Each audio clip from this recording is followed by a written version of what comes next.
இப்போ 2 மாசமா தமிழ்நாட்டுல உச்சரிக்கக்கூடிய ஒரு ஹீரோவோட பேர் என்ன அப்படின்னு கேட்டா, நெறைய ஹீரோக்கள் இருக்காங்க.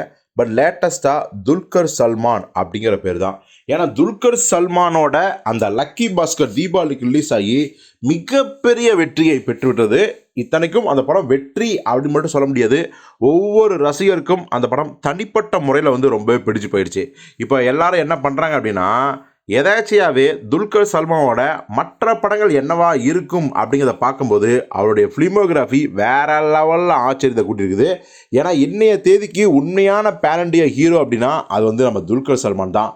அவர் மலையாள நடிகராக இருந்தாலும் கூட மலையாளத்தை தாண்டி தெலுங்கு படங்கள்லையும் நடித்து ஹிட்டு கொடுக்குறாரு, ஹிந்தி படங்களையும் நடித்து ஹிட்டு கொடுக்குறாரு, இப்போ தமிழ் படங்களையும் நடித்து ஹிட்டு கொடுக்குறாரு.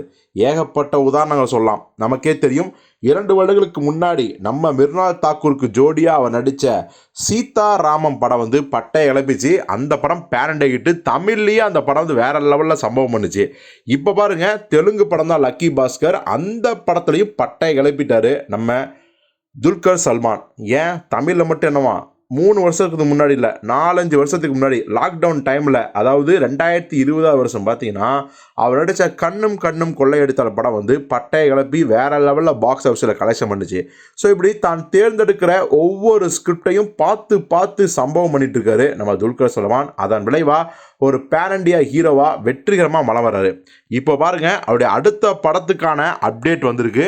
அதுலேயும் பார்த்தீங்கன்னா அவர் நம்மளை ஆச்சரியப்படுத்துறாரு அப்படின்னு தான் சொல்லணும். ஏன்னா இப்போ ஒரு படம் நடிச்சிட்டு இருக்கிறது, படம் பேர் என்ன தெரியுமா? காந்தா அப்படிங்கிறது தான். காந்தாவா அப்படின்னா கரெக்டு. தமிழ் சினிமாவின் முதல் சூப்பர் ஸ்டார் நம்ம தியாகராஜா பாகவதர் இருக்கார் பார்த்தீங்களா, அவருடைய பயோபிக் தான். அவருடைய வாழ்க்கை வரலாறு தான் இப்போ படமாக எடுத்து அதில் நம்ம துல்கர் சல்மான் நடிச்சிட்டு இருக்காரு. ஏற்கனவே நம்ம நடிகை திலகம் சாவித்திரி அம்மாவோட அந்த பயோபிக்லையும் நடித்தார். ஸோ இப்போ இவரே தியாகராஜ பாகவதர் கேரக்டரில் நடிக்கிறாரு அப்படின்னும் போது எதிர்பார்ப்பு பல மடங்கு அதிகமாகுது. ஸோ துல்கரோட ஸ்கிரிப்ட் செலக்ஷன்லாம் வேற லெவலில் இருக்குது. ஸோ பொறுத்து பார்ப்போம் இந்த காந்தா எப்படிப்பட்ட மகுடத்தை அவருக்கு சூட்ட போகுது அப்படின்னு.